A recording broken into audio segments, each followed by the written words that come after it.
Hello everybody, Larry Young here again with another segment of OLaMan Living Life with Purity. And today I have the Balogh girls in. We have Jean and Sarah, and these ladies are musicians.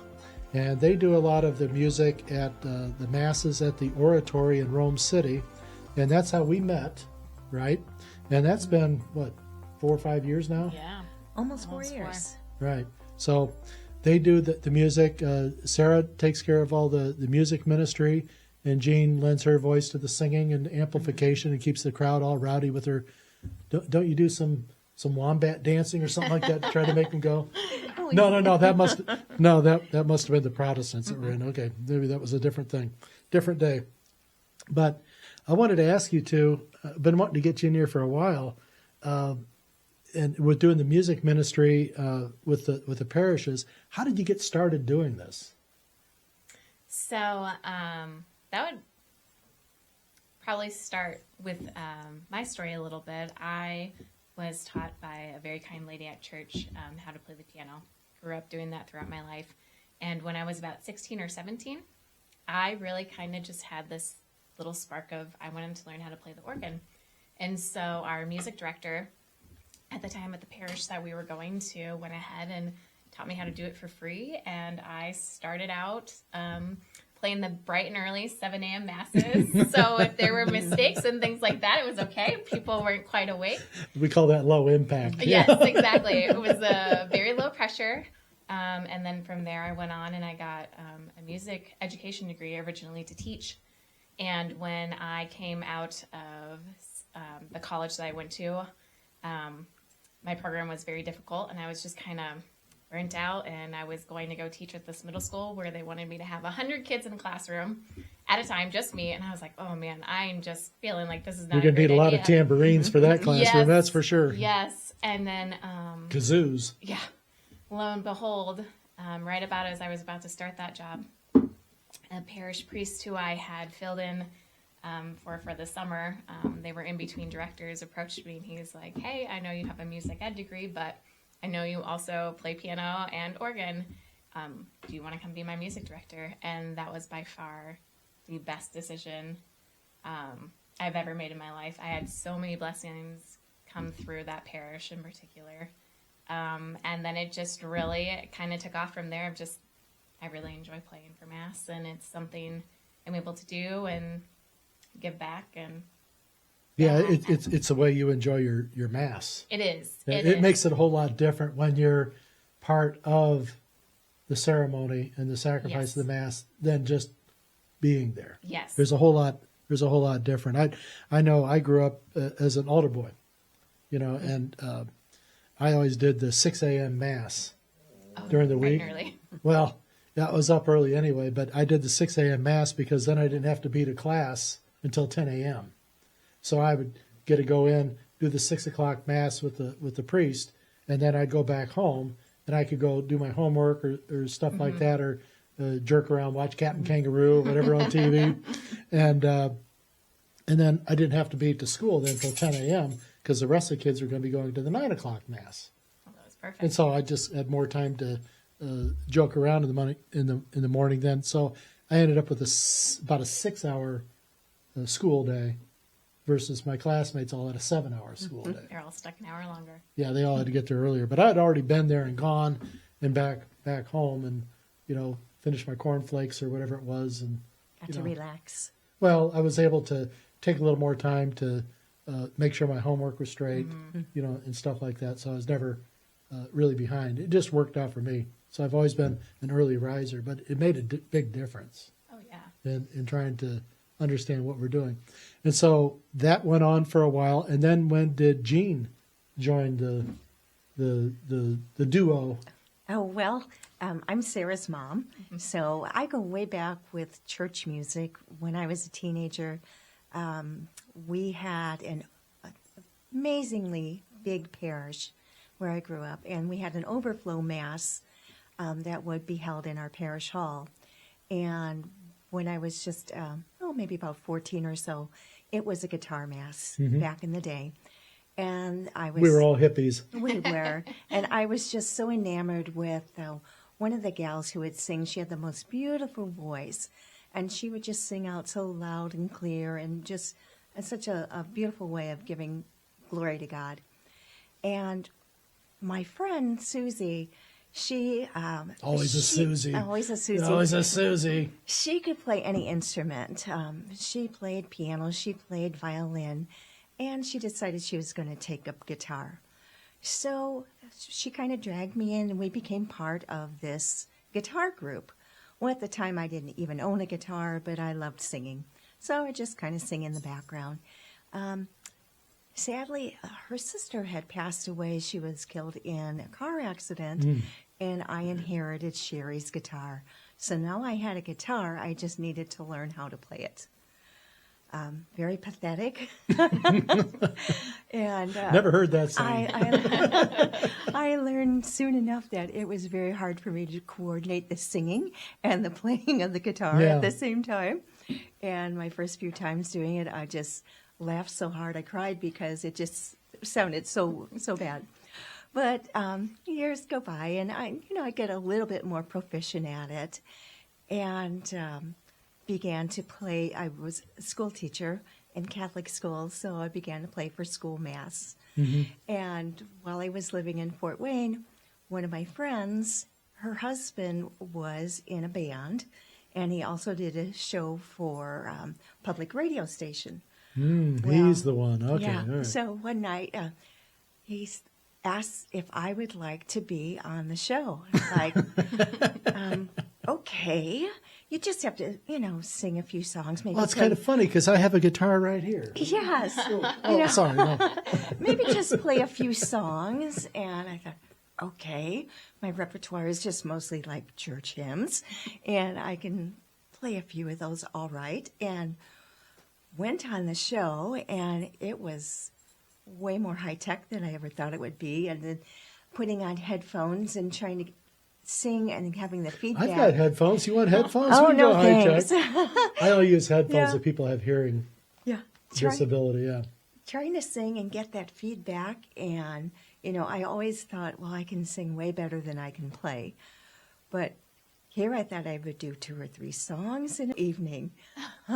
But luckily there were a couple other folks on that show, one that played guitar and one that hammered dulcimer, and they were kind enough to play some music with me, so that helped a lot. But I found myself, I would end up playing for Mass, for the kids' Mass. And then while I lived in Fort Wayne, one of the other teachers had played for St. Joe Hospital Okay. at 4:30 Mass, and it would be piped into the patients' rooms if you wanted to tune into Mass. Oh, nice. Yeah. And so I did that for several years, and I said that's how all my kids got their musical talent, from me playing my guitar right up to my big pregnant stomach, and they got through osmosis. All those vibrations. Yeah, coming all in. those good Is vibrations. it, are we taking you back a little further? Yeah. Oh, that's why. Yeah. Oh, that's why. But I always wished I could do what Sarah couldn't do in playing piano, and even though my Maybe husband... she can teach you. Oh, I'll tell you, my husband had got me an ancient piano before we were even married. Rolled it into my apartment one day, a big stand-up piano, and bought it for $40 off some friends. And it's from probably the 1870s. Oh, okay. You had a honky tonk kind of piano. Yes, big, beautiful. That's how Sarah learned. Yeah. A lot of keys didn't even work. We still Those have are the it. best ones. I Still know. have it Yeah, to you this blame day. you blame it on a technical. Yeah, but I'd love to plink around on it. But I guess singing's always been a passion. My mom loved music. She had 2 settings. If she wasn't singing, she was yelling. So we loved the singing. She always was singing. She was a feisty Irish lady, so it kind of Okay. And checks out. If she was yelling, did you understand her? Oh, sure. Oh, okay. I didn't know she got Yeah. a little bit of a brogue going there or something like that. I never knew she had a brogue.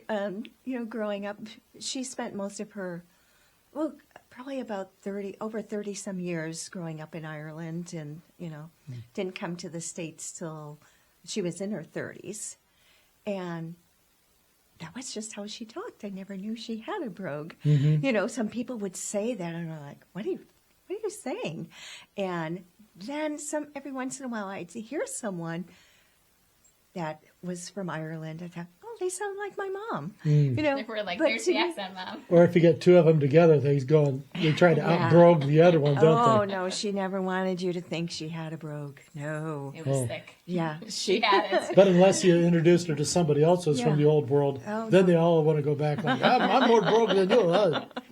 Yeah, but she just loved music, and even when she got older and had dementia, and really when she was dying, my brother and I, we would go and we would just sing and make up songs, and the church hymns were the first things that always came back to her, no matter if she didn't remember anything else. And she could play the hymns on her harmonica too, as Ooh. well. Yeah. But we start singing on Eagle's Yeah, when you Wings gonna or bring something. out that harp up there? I mean, the old juice harp or something. You Yeah. could wang wang Yeah, I wang have one wang. of those. And you're in hillbilly country out here. You'd probably get Yeah. a good reception. Yeah, probably. Kentucky here in Rome City. Okay. Well, that's what they call it. All the people from Kentucky came up here and lived in Kendallville to work in the factories. So they call it Kentucky. Kentucky. Well, I got to tell you, you can certainly feel it. I could from the first time you guys got settled. I think the first time you played up there, you were a little antsy. We didn't have the good clavinova. Yeah. I had to push for that thing like big time. Yeah, we started out on the grand piano down there, and it's beautiful, but the way the acoustics work in the church Right. can make it really tricky, because we could be in the alcove, and I mean, we're right off the Sure, side you're not- of the altar, and you're not where you hearing can't anything. even hear. Yeah, Or, yeah. Or if you're hearing anything, it's not pertinent. Yeah, it was a terrible situation. But that clavinova, once I got there, boy, I was so glad you didn't need any training on it, because Yeah, that thing looked like a technical workshop to me. yeah. But It does a nice job, and yeah, I know for me, kind of what sealed the deal for just kind of like this devotion to the oratory was, I remember my mom, my sister, and I, we came on a weekday, and Just to visit just and hang out. just visiting, and I happened to be playing on the piano, and I was playing "Hail Mary, Gentle Woman." Just my favorite song. Yeah. Yes, beautiful hymn. And I'm just playing it on there, and all of a sudden I hear some singing, and I was like, "Oh, because my sister's a fabulous singer too." And I was like, "Oh, that's nice. Mom and Liz are out there harmonizing." And so we get through the song, and I turned to Mom and Liz. I was like, "That harmony was really nice." And they're like, "What harmony?" And we weren't even sitting that close to you at all. No, they were On the other out- side of the oratory. Yeah, and they're on the other side, and they're like, "What harmony? What singing?" And I was like, "You guys are singing, right?" And it was just the three of us in the church. And they're like, "Nope, we weren't singing." And then I remember you peeking your head through the door, and I was like, "Larry, I just heard singing, and they weren't singing." And I remember you saying, "Somebody's happy you're here," and that just Doesn't surprise me. I've seen so many and been a part of so many, just not crazy, but just mystical things that have happened there, and nothing really surprises me anymore when people say stories like that. So, but I think when it fits, it fits. Yeah, And that's a way of letting you know, you're here. yeah, And thank you for coming, that type of thing. But that Gentle Woman, that mashup, is one of my favorite songs. And I don't like it on organ, piano. I don't like organ music. it's written really well for piano. It's more Right. of a pianistic But accompaniment. I have in my instructions for my funeral no organ music. It's just overpowering. Yeah. And it brings back bad feelings of just not happy feelings, but more of like weight. Heavy. Heaviness. And as a young kid, I had to do the commentating, for all the masses. So somebody had to do the reading. So the nuns all pointed to Larry to do that. But I'm supposed to serve. Well, you're commentating today, so it's like, oh. And then there'd be funerals, and no one ever thinks about who's going to do the readings for the funerals. Well, they say, oh, let's pull Larry out of 6th grade class, and he'll come down. And I tell you, there's two things I don't do well with anymore. It's heavy organ music. I mean, if you want to bring in like a B3 type of thing and give me some line along like with the Booker T and the MGs type of thing, I'll groove all day with you on that. But if your Sister Paulita up there banging on the organ, that's kind of bringing back a bad memory. That and incense. So much incense. Because there's different kinds of incense. But the kind that our church used, they would just like Smoke you out. oh my gosh. I mean, I'd be sick. Yeah. And so now it's like with cigarette smoke and incense, I get a whiff of either one of those two. You're done. Yeah, well, it's not, it doesn't put me in a happy spot. Yeah. Unless it's a different kind of incense. Then it doesn't hit that same reminder type of thing. But it was just always been from that day you talked about. And I do remember the day because I heard you playing it, and I'm going, oh, I love that song. That's that's what I like. And I was glad that somebody was in playing the grand piano and all. But that's my directions. If anything happens to me, please no organ music, piano. Got you. Just don't say you got me like you're planning on something. That's not the best thing. So we went into how you guys got started, and when you started then singing with the kid, was that an issue? Oh no, because we've always sang together. Yeah. Oh, okay. Yeah. It wasn't like, hey, Mom, I need help. Can you come and sing? Oh, we've always, and my sister, she's, out of the country for school. Otherwise, she would be right here with us. We've always kind of been thick as thieves. We're like the Three Musketeers. Yeah. So you just said, we'll just go and, hey, could you? Yep. But how did it come about? It was like, did you say, hey, Mom, why don't you come sing up there with me to help lead this? Or I did think it just happen? It just kind of happened. We were just a package yeah, deal. They just that's showed up and exactly didn't it. leave. Yeah, pretty much. It's like Pretty that much. stray cat, it's, oh, meow, we got you. So, okay, we already talked about Gentlewoman. What are your favorite songs? Is there like ones you just go, yes? Boy. That's a hard one. Okay. Well, I mean, 2 or 3 that are kind of typical of what you like to do. As far as like liturgical, I really love the hymn "I Heard the Voice of Jesus Say." I think I have played that at just about every family funeral mass. I think the tune has Celtic roots, so I think my heritage just is naturally drawn to that. And then if you ever really dive into the lyrics of that song, I mean, it's just beautiful. It talks about, you go to Jesus and he gives you rest, and, he's my star, he's my sun. Because that's when I will give you rest. No, what's that one? That's Be Not Afraid. Yeah. Oh, yeah, Be Be Not. Okay. Yeah. But it's, that one's just a gorgeous. Be Not Afraid. A lot of people get Yeah. courage from that one. Lots of people. I get a request for that a lot when I do. And you shouldn't be Lots of afraid. stuff. Yeah. And I try to tell people this all the time. Don't be afraid of dying. I'm not looking forward to it, but I'm definitely not afraid of it. I was shown heaven's light as far as a confirmation on this, and I was ready to stay. I was ready to say, not even have a chance to go say goodbye to my wife and everyone. I was ready to stay. It was that amazing. Wow. Just beautiful. And if it was just seeing heaven's light, and I could only imagine what the rest of it's like. Right.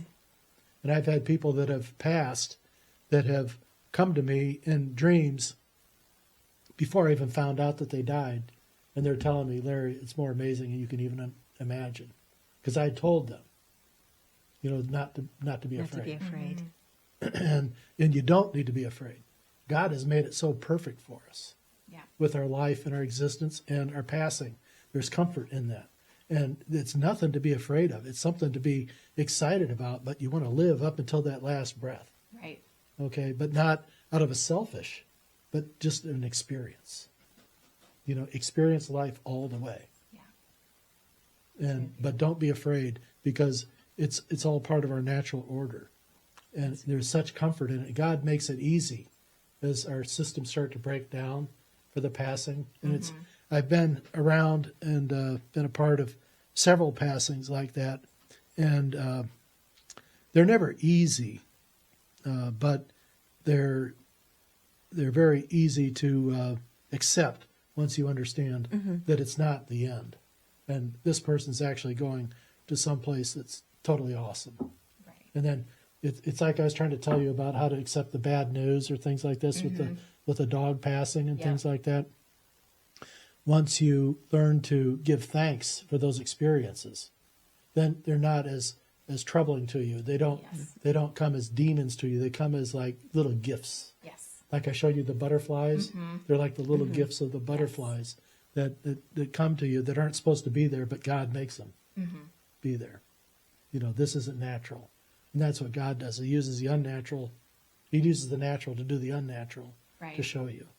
And so with that, have you ever seen anything during the masses that has like captivated you? You've got a bird's eye view. For those who may not know, the position that you take is at the top of the sanctuary up in the choir loft area. So you've got a command view of everything going on.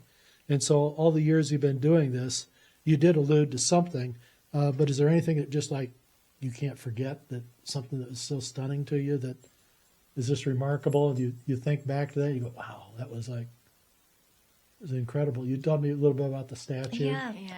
The one day we were up in the choir loft during Mass, and I was looking over at Jesus on the cross, and I just felt that it looked very real, more real that day, with the blood streaming down Jesus. It just looked like it was fresh, and I don't know if the light was catching it a different way than other days, but it just stood out, and it just was different to me that day. And I don't know, I mentioned it to Sarah, and I felt like we were just, I'm privileged that we could witness that, whether it was just a difference in the lighting or sun streaming through, but it just made that depiction of Christ on the cross more alive, more real, as if it were happening in that moment. And that really makes me feel good. Not that Jesus suffered, but that somebody would get the reaction out of the art that we put up there. And that is a Robbie cross that came from a crucifix. That depiction comes from an old Bishop Robbie that wanted to be bloody, because so for the longest time they always put these clean corpuses up there, like there's no blood stain, nothing here, nothing gory. They'd have the little slit in the side from where the spear lance pierced him, and stuff like that. But no, that wasn't how it was. He suffered a major beatdown, and the Shroud of Turin is an example of that as to what happened. And I said, we have to have the evidence on the cross. So we brought the artist in to make it even more graphic. I think at first when people do see it, they're taken aback, because we're so used to the sanitized cross. Right. Yeah. And I think it's And I wanted that reaction. yeah. I want people to feel, bad in that moment and thankful. But the thankfulness doesn't come till later. The initial shock of like, oh my gosh. Right. Well, this is what happened, ladies and gentlemen. This guy got his ass kicked And we know by professionals. when they stripped Jesus of his garments, we know that it just tore his flesh off, because the blood and the sweat stuck to the garment, and There were hours that passed between the scourging and him actually. Yeah. So And the linen that was in the cloth, it knitted too. just reopened those wounds again. Sure. So he wouldn't have been a clean body on the cross. And that's what one of the examiners of the Shroud of Turin expressed. He was a blood expert, and when he first saw the slides that were taken, he fell to his knees. And this is a guy that thought the whole concept of God was bullshit. He thought he was a confirmed atheist. He saw that. He said he knew it was because the blood had been taken off in total pieces, not parts. He says, yes, there was a clot. It was all ripped open. Wow. He could see that in the cloth when it happened. When he saw that, he said, yeah, this is true evidence. He says, that is true blood, a blood trail, if you will. And it was just an amazing kind of thing. But that makes me feel good that at least if it's impacting you, and you folks are up there at a real, I mean, you get your vantage is one of the best. Yeah. And there, I mean, you do see everything, and you can hear everything from where you're at. I mean, you can hear a mouse fart over in the corner. I mean, it will come to get you. But I'm very, very happy that has been working, and I know it's been working on other people, because some people said I needed to paint it back. It was too much. I said, good. Think about it next time. I know I do see a lot of people spending time in devotion in front of that cross. Yeah, at the foot of that cross. They'll for stare. sure. They'll stay there and stare, and they'll just, even if they just say, "I'm so sorry," I'm just so sorry, for what they did to you. I'm just so sorry. That penitent heart comes in, and you can see that, and that's honest. That's the heart. That's what we need to get to. Some of the other people just walk right past it. They're out of there. They don't want to look at the homeless guy on the side of the street or something like that to walk on by. And I can't do that, but there's always something. What was the most exciting thing that ever happened that you've ever performed for? Oh, that would easily be the consecration of the church and the consecration of the altar. They were originally supposed to be the same thing. Yeah, tell everyone what happened with that. What happened? So I'll never forget this. I didn't do it. I'll never forget this. I think I still have the voicemail that you called and left for me. We're supposed to dedicate the oratory and the brand new altar with our bishop. And the day before, I get this phone call and this voicemail from Larry, and he says, "Sarah, you need to call me immediately. Everything has changed." And I call you back, and lo and behold, the altar has split in two. And Actually three, but three pieces. And so we had to pivot a little bit. I believe we were still able to dedicate the oratory space that day with Bishop coming out. But then we had to rededicate the altar about a year later, so the following summer. And I was laughing about it. And you were like, how can you be laughing? I said, it's because we get the bishop twice now. It's true. Yeah. It was great. So we had our bishop He out. has to come back. We had our bishop out twice, and I had the phenomenal privilege of just putting together a great group of choir members that I had met through the diocese, because I had, subbed here at this church, made some friends over here. And I think the second time Bishop came, I think we had probably a choir of 20 to 25 from second time was definitely beefier. 3 or 4 different parishes. And I will never forget on our final piece, and of course the name of the piece is going to escape me, but it's set to the tune of Jupiter, and it's a Marian one, and it's just beautiful. And I remember conducting that one, and I'm conducting away, and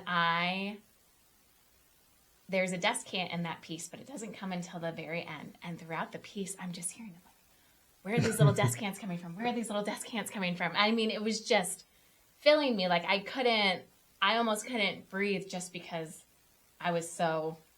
Well, it was all washing over. You could feel it. It was a very emotional, I think, day. Yeah, it was. For a lot of people. I was kind of distracted a little bit. I had my mother there, and I wanted to make sure she was able to see everything in her wheelchair. Yes. Because really, if it wasn't for her, that would have never happened. Yeah. That whole day. If it had not been for my mother and for my wife, I would have given up on that project a long time ago. We'd have torn it all down. Oh, wow. And that would have been such a shame. So but they wouldn't let me quit, and I couldn't quit. And it's I mean, I can't tell you how much it has meant to me in my life just the last couple of years.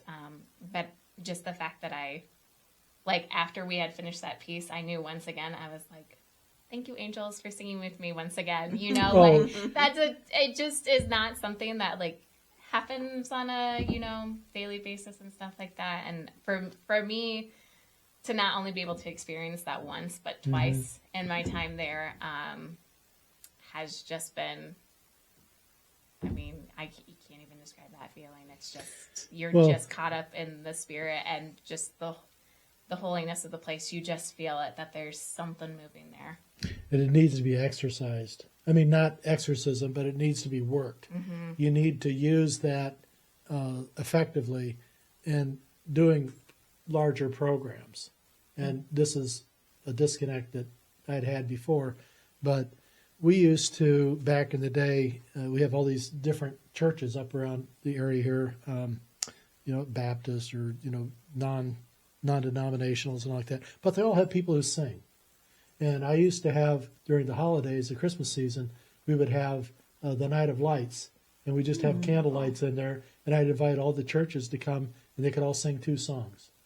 Oh, and then we'd all sit there, That's really beautiful. and then everyone came and used the sanctuary there and would come and sing their songs, and everyone just had a beautiful time, a community building thing. But that was that wasn't allowed with the folks in there now because they thought it all had to be Catholic. I said, you're missing the whole point. Yeah, bringing people in. Right. That's what you want. It Well, and they thought build the church. there'd be no room for everybody, and that's okay. Pack the halls, pack it. But there's some things that I got some ideas on calendar things that'd be good, annual things to do that commemorate with the visits of Our Lady, and or even other things that happened that I think were consequential in my experience there. I got July 15th, August 15th. There's just been a lot of things I'll tell you about those, why they were pivotal. But those are very, very important days in my life because of what happened, in relation to this. And but I think you guys hit a great groove when you're in there. And the sound, but music has to have a groove. And if the music direction and all like that isn't right, I used to manage bands. Oh, wow. As part of being an auctioneer, you had to have a side hustle. So I worked with Sony Music, and I would help with developing young artists that were in the Chicagoland area. Okay. And so I would be like a manager type, give them help, guidance, and stuff like that. I always had to remind them, it's the music business, okay? It's not about you up there and trying to promote your new songs. It's trying to keep people's butts in the seats. Yeah. Because you're in business at the bar with the bar owner. And if women start walking out the door, that every woman that walks out of there, the bartender thinks that's $50. Yeah. Got to keep the women in there. So that's why you play the juicy music, the what do they call it, the Taylor Swift type stuff. Oh, like that, yes. to keep the young girls in there because that keeps the guys in there buying them drinks. It's a money thing. All right. What's the biggest disaster you've ever had? When something didn't go right or the music quit or... Once I had to sing at a retreat. Oh, you knew this one. There was another gal that was playing piano, and I forget what song you were singing. And somebody started off on the wrong key. Oh, no. That was one, on the retreat members. And I just could not get them to the right key. So we So sang. somebody in the audience started off Yes, flat, and then you can't yes. bring them back. Isn't that the No, worst? it Because they is. think they're hitting it. Yes, and everybody else joined in on They this want the wrong microphone. They think they key. got it. Yeah. And we must have sang 2 or 3 verses. No. And I think it was finally the last verse of the song or the last refrain when we finally, Lifted into the right key. Yes, but That's when you're like, Jesus, take me now. Yes. You have those moments where you're like, Yes. oh. Oh, and there was another time. A good friend of ours was getting married. He lived across the hall from Sue and I in our apartment, and she was going to play piano, and I was going to sing, and we were doing the communion hymn, and I thought that she said to go on to do the next verse. So I start singing the next verse, but she is not playing the music for the next verse. And I'm having to make up this music on the fly to get it to match to what she's playing. And oh my Oh, face. she started playing something different. Yes, it was, more like an alternate Oh, ending. I know. And I just kept on going with my verse as best I could. But It was really quite embarrassing. We call that a bad mashup in the business. Oh, goodness, yes. Producer says, we'll just cut that one and leave that out. Yeah. Yeah. But you know what? An experienced cantor, she always told me this when I started playing for masses. She's like, it's over in an hour.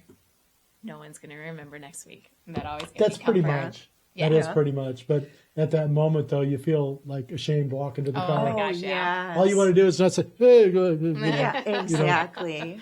Yeah. You end up leaving the guitar, you leave the harmonica, you know, Yep. leave the poodle, back, everything. see ya. You know, I'll get the dog next week. Yep. You know, make sure he gets out 3 times a day. How do you handle when people come up and want a special request? You ever get that where people come up and say, "Oh, we came all the way. We want you to play this song," but you already got your lineup set and the Honestly, I don't know ever that had I've had a special request there. I have before where people have come up like after masses. We're at parishes I've been a music director and stuff and want like certain mass parts and things like that. And I always just tell them like, I'll take a look at it and take it into consideration as nicely as possible. And, you know, a lot of times, fortunately, like I'm familiar with the hymns or the mass settings. And then, well, they only give you a book or a list of approved songs anyway. yeah. And then it's from there, it's just kind of seeing if like, will this match the correct liturgical season? Or Right. if it's a big, complicated mass part, like I'm not going to teach that to the You don't want parish. to be singing Silent Night, you know. Yeah. I mean, all through, Yeah. even though it's their favorite song. Yeah, it As just I kind of understand. depends on the seasons, how many different mass settings the parish already knows, things like that. Right. So, Well, I think that's a pretty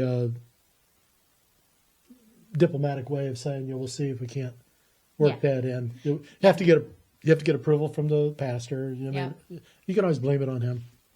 I did. My priests are so nice. They would always tell me that, or especially if we would get a wild request for a funeral or something, they would always tell me, they're like, Sarah, if you can't make it happen, just put the blame on us. It's fine. But I would always try especially hard during funeral masses, as long as it was liturgically correct and sound for us to have it during the mass, trying to honor the family's wishes as closely as possible. And if not, then I'd try and come up with, you know, something similar and say like, unfortunately, we can't do this during a funeral mass, but I do have these 2 other options that are similar if you'd like to take a look at those. Yeah. I know. I'd like to have at my funeral, the man in the mirror. Michael Jackson. Yeah. Well, It's a great I song. know. I don't know if I'll speak that past them. Well, I don't know if I'll be buried in the Catholic Church either, so we'll find out. It may work out. Who knows? But no, but there's stuff like that. I want to have, I mean, if there's an opportunity, I want to send messages through my songs and stuff like that. This is how I feel. So I think it's important to take advantage of this opportunity. Get your wishes down. What do you want? How do you want to be remembered? Because people will remember that. And I'll tell you about a quick story I had. I was at a family funeral, and my aunt had passed away, and my cousin was doing the music directing, and she played Gentle Woman in this thing, and she asked nobody to sing. Please don't sing along, just listen until the last verse, and then I'll tell you when to all sing, and then I want you all to sing really loud. And what she did is they did like 4 verses. I don't know, but they did like 4 verses. But she would play, and she sang the first one, and then in the second verse, 2 girls stood up in different parts of the sanctuary and started singing with her. And then the next one, 3 more people stood up, and so there were finally like 15 people singing. That was beautiful. They gradually built it all up, and it just took over the place. And finally, people were so excited to sing. When they got their chance to sing, it just rocked the room. And it was so genuine because people were so ready to be a part of that. And they had been in this. So it was like an intimate setting coming up, and then these people are just popping up. So it was like one of these like mashups, or where they have one of the big things where something happens in public. Oh, yeah. Kind of like the little flash moms. Flash mob. Yeah. Flash mob. Yes. But it had that sort of feeling to it. And my aunt would have just loved it. Oh, yeah. And I'm just thinking to myself, I'm just crying, Yeah. going through this. I go, man, this feels just so right. And it was so cool, but they pulled it off. Yeah. But everyone had to neat. stay quiet Yep. until it came time for everyone to sing. So, all right, River's getting upset. I got one more question for you. All right, being in the public like that and having such a visible position, do you have any stalkers? Not that I know. Not that you know, I they're hope- good stalkers. I hope not. I hope not. But I do have a big 6'2" husband, so I'll probably be okay. But he's hardly around. Where is he?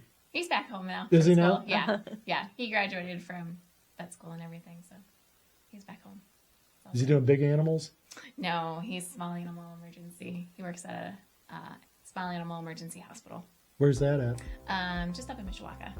Oh, so I got opportunities to go to Mishawaka or Fort Wayne. Yeah. You're good either way. River, you better hold on. we got a 45-minute drive either way. Either way. So, well, anyway, I really appreciate you ladies coming down here and visiting with me. We don't get any real visitors here that much, as you can kind of see. Larry's little hermitage out here with he and the dog. And you tore the heck out of that monkey toy. There's monkey stuffing all over the floor. Did you do that?